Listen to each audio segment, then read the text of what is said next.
বিশ্বনবী মেরাজে গেলেন, মেরাজ থেকে ফিরে আসলেন। বিশ্বনবী বর্ণনা করলেন, আমি বাইতুল মাকদাস দেখেছি মাঝরাতে, লক্ষাধিক নবীকে নিয়ে নামাজের ইমামতি করেছি, 7 আকাশ দেখেছি, আল্লাহর আরশ দেখেছি, আল্লাহর সাথে কথা বলেছি, আবার ফজরের আগেই মক্কায় ফিরে এসেছি। সবাইকে খাইছে মুহাম্মদের মাথার তার ছিঁড়ে গেছে, নাউজুবিল্লাহ পড়ে।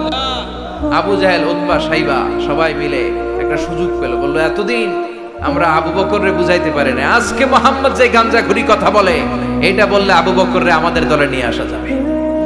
সবাই সাইয়েদনা আবু বকরের কাছে যায়, যে বলে আবু বকর জানো নাকি তোমার নবী নতুন কথা আমদানি করেছে?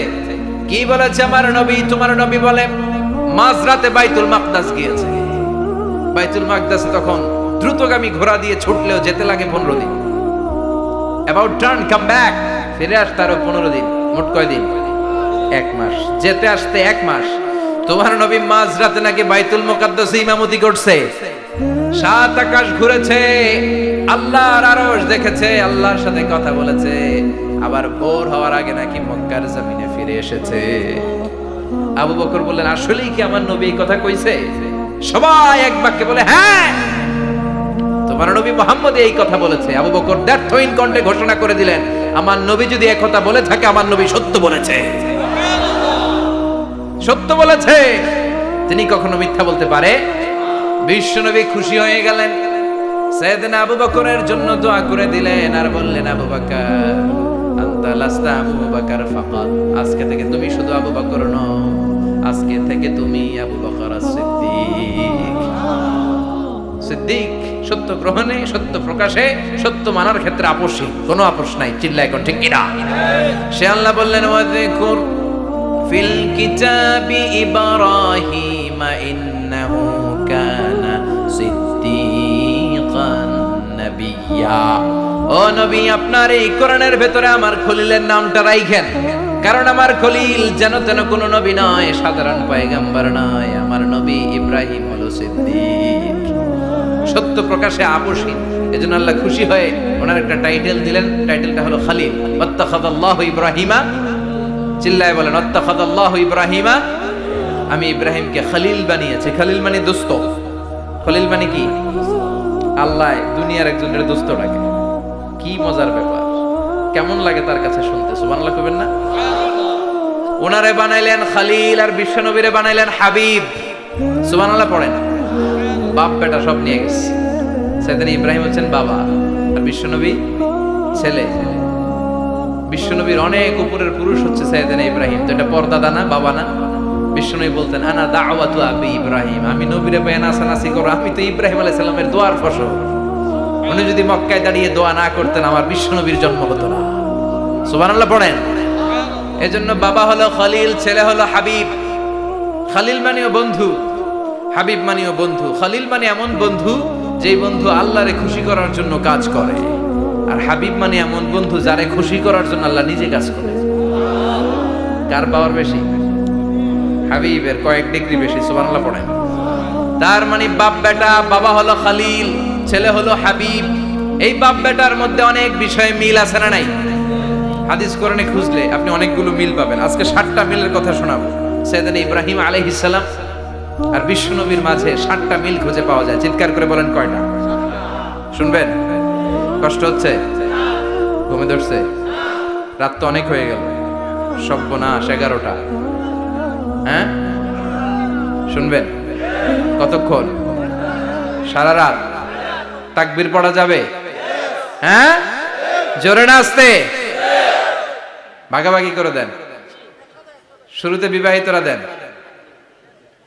তারপর অবিবাহিতরা দেন, তারপর সবাই দেন। দিবেন? বিবাহিত কারা কারা আসছেন দেখি? ঘটনা নাকি? অবিবাহিত নাই এলাকায়? হ্যাঁ, কম। মাশাআল্লাহ, তো বরকতের এলাকা। আলহামদুলিল্লাহ। দেখি অবিবাহিত কারা কারা আসছে? ওমা, এগুলা এলো কই থেকে আবার? 2 হাত করে তুলছে না? 1 হাত, 1 হাত। ঠিক আছে, মাশাআল্লাহ। শুরুতে বিবাহিতরা দেন, এরপর অবিবাহিতরা দিয়েন। শুরুতে বিবাহিতরা রেডি হন। আমি লিল্লাহি তাকবীর বললে আল্লাহু আকবার। গলা ধার দিতেছে অনেকে।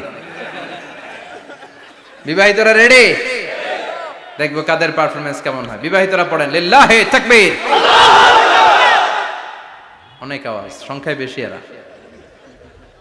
এবার অবিবাহিতদের পালা। হ্যাঁ, অবিবাহিতরা রেডি? দেখি কি অবস্থা। এবার অবিবাহিতরা দাও লিল্লাহি তাকবীর। মিলে তিনটা পড়েন লিল্লাহি তাকবীর, লিল্লাহি তাকবীর, লিল্লাহি তাকবীর। ঘুমটুম আছে না গেছে? বাপ বেটার মধ্যে কয়টা মিল? চিল্লায় বলতে হবে কয়টা? এক নাম্বার মিল হচ্ছে ফেস কাটিং এ মিল। সুবহানাল্লাহ। সাইয়েদনা ইব্রাহিম আর বিশ্বনবী চেহারা একরকম। বিশ্বনবী যখন মেরাজ রজনীতে আকাশে গেলেন, এক এক আসমানে এক এক নবীর সাথে দেখা, এক আসমানে সাইয়েদনা ইব্রাহিমের সাথে দেখা। মেরাজ শেষ করে যখন সাহাবীদের কাছে বর্ণনা করছেন কোন নবীর চেহারা দেখতে কিরকম, বিশ্বনবী বললেন আম্মা ইব্রাহিম, বুখারীর বর্ণনা, আম্মা ইব্রাহিম ফানজুরু ইলা সাহিবিকুম। আর ইব্রাহিম নবীর চেহারা কেমন জানতে চাও? জানতে হলে আমি বিশ্বনবীর দিকে তাকাও। আমার চেহারা দেখতে যেমন, আমার বাবা সাইয়েদনা ইব্রাহিমের চেহারা প্রায় হুবহু এরকম। তার মানে এক নম্বরে কোন দিকে মিল? চেহারাতে মিল, ফেস কাটিং এ মিল। চিল্লায় কোন ঠিক কিনা? দুই নম্বরে উসওয়ায়ে হাসানা। দুই নবীর ক্ষেত্রে উসওয়ায়ে হাসানা শব্দ কোরআনে ব্যবহার করেছে কে? লাকাদ কানা লাকুম ফি রাসূলিল্লাহি উসওয়াতুন হাসানা। তোমাদের জন্য বিশ্বনবীর জীবনীর ভেতরে উত্তম আদর্শ আছে না নাই? আবার ইব্রাহিমের ক্ষেত্রে বললেন কাদ কানাত লাকুম উসওয়াতুন হাসানাতুন ফি ইব্রাহিম। বিশ্বনবীর জীবনীতে যেমনি তোমাদের জন্য আদর্শ, সাইয়েদনা ইব্রাহিমের জীবনীতেও। সুবহানাল্লাহ পড়ে। তার মানে বিশ্বনবীও মডেল, সাইয়েদনা ইব্রাহিমও মডেল। নাকি শাহরুখ খান আমাদের মডেল? ইমরান খান, জর্দা খান, কেউ আমাদের মডেল? নায়ক নায়িকা, গায়ক গায়িকা, ক্রিকেটার, সেলিব্রিটি, ডান্সার একটাও আমাদের মডেল হতে পারে? কোন কবিরা আমাদের মডেল? আমাদের মডেল হলো নবীরা। চিল্লায় বলেন ঠিক কিনা? কবিরা এক একজন এক এক দিকে যায়, এক একজন এক এক কথা বলে। আউলা ঝাউলা চুল নিয়ে চলে, যার মাথা দিয়ে যেটা বেরোয় সেটা বলে। কিন্তু একজন নবী যেটা বলে অন্য নবী বিপরীত বলে না। কারণ কবিরা কথা বলে তাদের মন মস্তিষ্ক প্রসূত কথা থেকে, আর সব নবীদের কথা আসে একটা হেডকোয়ার্টার থেকে। হেডকোয়ার্টারটা কার? কোন নবী বলছে আল্লাহ একজন, আরেক নবী বলছে না দুইজন হতে পারে। কোন নবী বলেছে আখেরাত আছে, আরেক নবী আইসা বলছে নাও থাকতে পারে। এরকম কইছে? কারণ কবিদের মতো ওনারা মাথায় যা আসে পাগলের মতো তাই বলে না। তাদের মাথায় কথা আসে একটা হেডকোয়ার্টার থেকে। চিল্লায় বলেন হেডকোয়ার্টারটা কার? আল্লাহ বললেন উসওয়ায়ে হাসানা, বিশ্বনবীও তোমাদের জন্য আদর্শ, সাইয়েদনা ইব্রাহিম আদর্শ। তার মানে আদর্শিক দিক থেকে দুই নবীর মিল আছে না নাই? তিন নাম্বার, দুইজন নবী উলুল আজমি মিনার রুসুল। এই পৃথিবীতে পাঁচজন নবীকে আল্লাহ শ্রেষ্ঠ নবী বলেছেন। নূহ আলাইহিস সালাম, ইব্রাহিম আলাইহিস সালাম, মূসা আলাইহিস সালাম, ঈসা আলাইহিস সালাম, বিশ্বনবী মুহাম্মদ রাসূলুল্লাহ সাল্লাল্লাহু আলাইহি ওয়াসাল্লাম। এই পাঁচজনের ভিতরে বাপ বেটা আছে না নাই? কথা কর। চার নাম্বার মিল হলো বাপ বেটা দুইজনই কাবা বানিয়েছে। আল্লাহু আকবার। সাইয়েদনা ইব্রাহিম বানিয়েছে বয়স্ক অবস্থায়, বিশ্বনবী বানিয়েছেন শৈশবকালে। পড়েন সুবহানাল্লাহ। বিশ্বনবীর বয়স মাত্র 10 বছর। কয় বছর?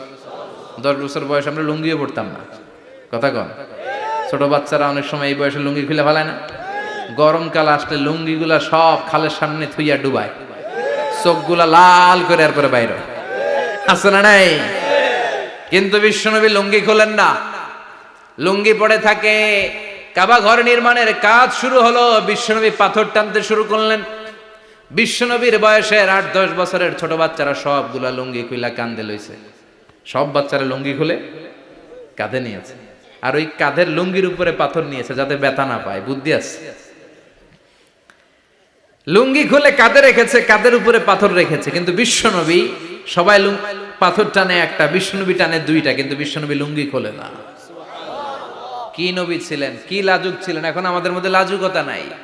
বাবা ছেলে মেয়ে সব মিলে একসাথে হিন্দি সিরিয়াল দেখে, এরকম ফ্যামিলিও আছে না নাই? লাজুকতা হারাতে বসেছি। আল হায়াউ শু'বাতুম মিনাল ঈমান। লাজুকতা ঈমানের অঙ্গ। ইযা লাম তাস্তাহি ফাসনা মা শি'তা। যখন তোমার লজ্জা থাকবে না, তোর যা মন চায় তুই তাই করতে পারবি। লাজুকতা আমরা হারাতে বসেছি, কোনো ক্ষেত্রে আমাদের লাজুকতা নাই।